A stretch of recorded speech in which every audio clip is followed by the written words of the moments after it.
All right, good stuff. Well, we are back here at iHeartMedia on the Media Couch, Hip Hop United, where we talk music, life, culture, and everything in between. And we love talking to trailblazers, people who are doing big things within the culture. We've got a beautiful queen here on the Media Couch, Asia Mion. If I'm not mistaken, you are the first owner of the private ambulance company in Mississippi. Is that correct? Yes. Okay, well, before we go into anything, congratulations on that. That is a big thing. Let's make sure we say it correctly. You are the first African-American ambulance service in the state of Mississippi and spanned across the southern states. That is a beautiful thing. So first and foremost, we wanted to make sure that we made some room and some space to go ahead and stand on that and let that breathe, because that's an amazing accomplishment. Let's talk about how we got here and why we got here, why this is a passion of yours. Well, my entire family is basically in healthcare, and I just took it up a notch. But this all came from, believe it or not, from an actual disagreement in a food parking lot. I had my team with me. I'm always in LA telling them about how good the food is in Mississippi. Okay. So we go to a sandwich place in Mississippi. They go inside or whatever. Actually, not a sandwich place. It's like a soul food hut or something. And she goes in. She uses the restroom. And while she's in there, I'm parked wrong. So there's this ambulance, and she's like, get out of the way before I move your car for you and this and that. I was like, move it. Now, I was wrong. I was all the way wrong. But I was like, just being anal with her. She leaves. She drove over like the curve. She turned her lights on and everything. So as my homegirl comes from the inside of the restaurant, I explained to her. I was like, girl, I just got into it with this ambulance. So I put on lip gloss. We wait a second or so, and then we leave. When we leave the parking lot, the same ambulance is at the red light. And I was like, wait a minute. So I rolled down the window. I was like, ain't no way you did all that clowning in that parking lot. And we're here at the same light. She flipped me off. And then after that, we saw an ambulance everywhere. 2 days prior to that, my brand was on CBS. The bag dropped. Ran a campaign for like $500K by Christmas Day. Okay. We superseded that and did almost $4 million. And then after that, I prayed about it. And I was like, God, just bless me to put this money in the right place so that I don't spiral out of control. 2 days later, I argued with the ambulance. 2 days after that, we come to Atlanta. We're on the red carpet, and then there's this guy there. And I'm like, everybody's crowding around him. Usually they're always trying to interview me or whatever. And I was like, well, maybe this time it's because maybe I'm not that a big name or whatever. Mm-hmm. But neither was he. And I asked my girl, I was like, well, who is that down there that everybody's talking to and holding around? She was like, oh, just some N-word talking about he's making $100 million a year in the ambulance. I politely bowed my way off the red carpet and got to him and started talking, and the rest is history. I ended up meeting the ambulance guru, and he was kind of rude at first. Before meeting the guru, he was kind of rude at first. He was like, well, if you don't have this amount of money set aside, we shouldn't even be talking. So I was like, okay, when do we have the conversation? And then I started coming to Atlanta. We got it off the ground. Mississippi was hard. Because I don't want to say it's so racist, that would be an understatement. It was hard.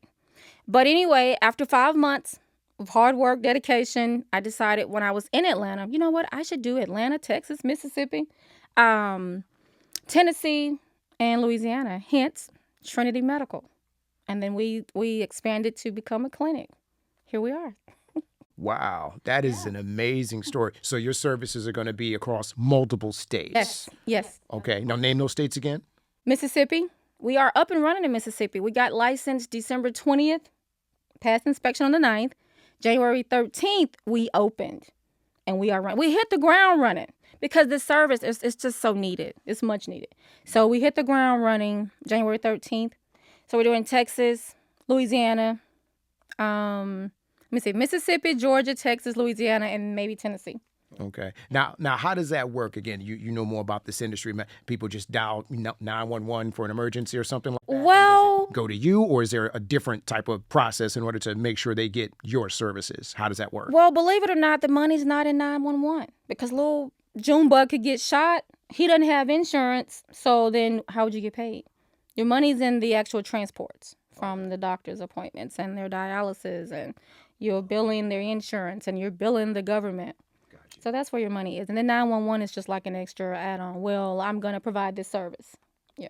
Gotcha. Okay. All right. Not to alleviate the 911 callers, but Okay. No, because I was curious. I didn't know how that worked. Now, obviously, you're also a multi-hyphenate. You're a business owner, but you're also an actress. You're getting deeper into the entertainment field. If I'm not mistaken, you had a project not too long ago that you were a part of in terms of as an actress. Tell me a little bit more about that, or if you have some upcoming projects.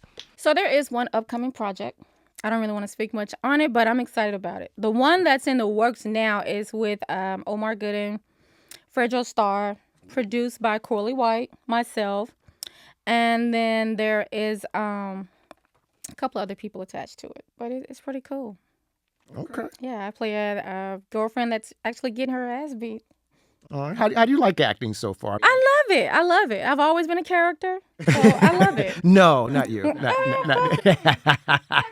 All right. So I mean, how is it kind of switching gears with that? Like obviously during the day and all the time, you're doing business, you're making phone calls, you're raising money, you're doing big things, and then having to switch gears and actually jump into the character of someone else. Like how do you kind of reconcile that? Well, I mean, actually, when you're doing all the ambulance, and then I have 4 retail stores in different states. So when you're doing all that, you basically are different characters. And I kind of had to put things on the back burner so I can really master the craft and hone in on these ambulance skills because it kind of like tore me a new ass. It was challenging. It was challenging, to say the least. It was challenging. So outside of acting, is there anything else within the entertainment field that you'd like to do? I want to produce. I have a trainer now, my little mentor. He is, well, I'm going to say little, but he's helping me to put on my producer hat. Okay. So I want to produce my own films and television series. Okay. So Yeah. you're trying to come from being in front of the camera Yeah. to going behind Shout the out camera. to Cesar. Okay, that's what's up. Well, in general, make sure, we want to make sure that everybody can access everything that you're doing. So tell us you said you got different places all around. So tell us where we can find you, where those places are, the names of those businesses, so that way we can support you. So the Skinny store is located in Indiana, Chicago, Florida, and then there's one coming soon to outskirts of Georgia. And that's it. Trinity is Trinity. We are Trinity on Instagram. We are Trinity EMS. And then I am Asia Mion. Hey, that's what's up. Well, we will definitely be seeing you at a red carpet or a film event or in a film or potentially behind the camera of a film and all of that as well. So continued success to you. It's an amazing accomplishment that you've done, especially in a state that seems to have a lot of difficulties there in terms of letting minorities kind of do what they do. But you were able to rise above that and make something happen. So we're super proud of you. You look amazing.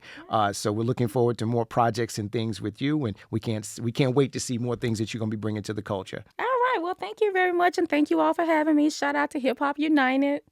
I love it. Hip Hop United. Let's go.